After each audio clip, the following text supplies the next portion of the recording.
My name is Elise Cummings, and I'm dreaming of the day when our commutes will become very enjoyable by one invention, the self-driving car.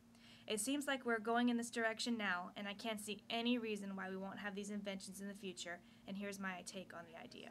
Firstly, the idea is not that far-fetched. We already have versions of cars that are smart enough to do things on their own. The 2011 Audi A6, Lexus has come out with a car that can park itself, and we'll talk about this later, but Google has come out with a version of the self-driving car.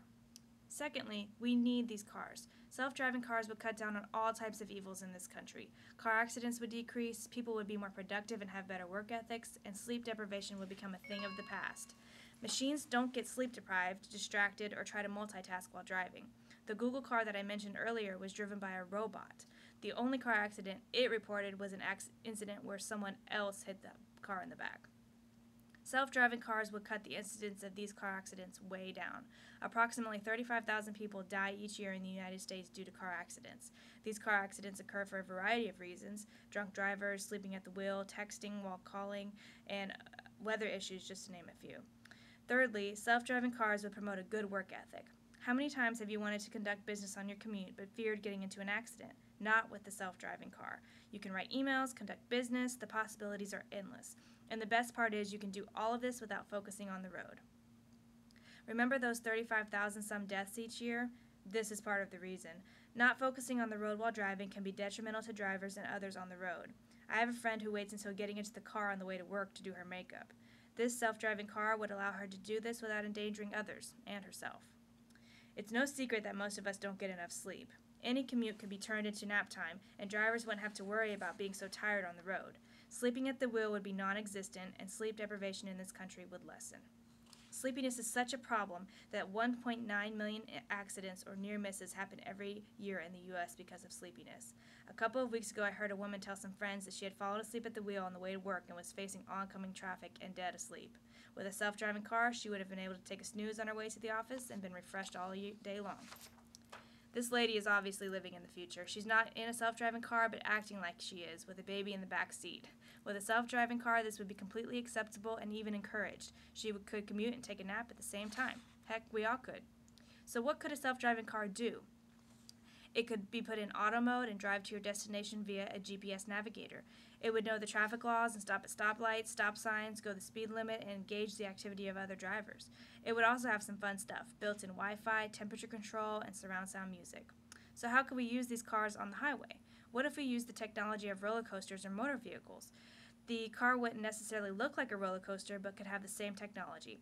Hydraulics could help it move with the help of GPS. Commutes would change for the better. We would have to completely change our highways to be able to accommodate these self-driving vehicles that would run on tracks instead of roads. This photo is of one highway system in LA. The cars would be able to navigate these complicated freeways and interstates without a hitch, much better than humans.